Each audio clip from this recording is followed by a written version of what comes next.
Liberian నౌక ఆదివారం సముద్రంలో పూర్తిగా మునిగిపోయింది. కేరళ సముద్ర తీరానికి 38 నాటికల్ మైళ్ల దూరంలో ప్రమాదానికి గురి అయింది.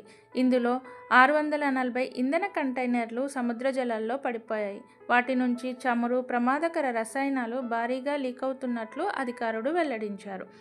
చేపలు పట్టడానికి సముద్రంలోకి వెళ్లవద్దని రాష్ట్ర వ్యాప్తంగా జాలర్లను కేరళ ప్రభుత్వం హెచ్చరించింది.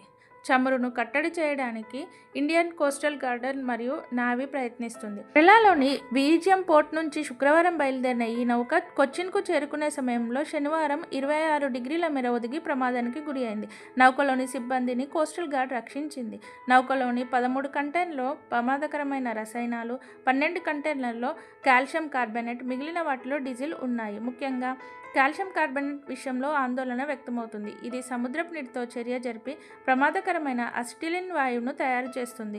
తీరానికి 200 కిలోమీటర్ల దూరంలో ఉండాలని ప్రజలను కేరళ ప్రభుత్వం హెచ్చరించింది.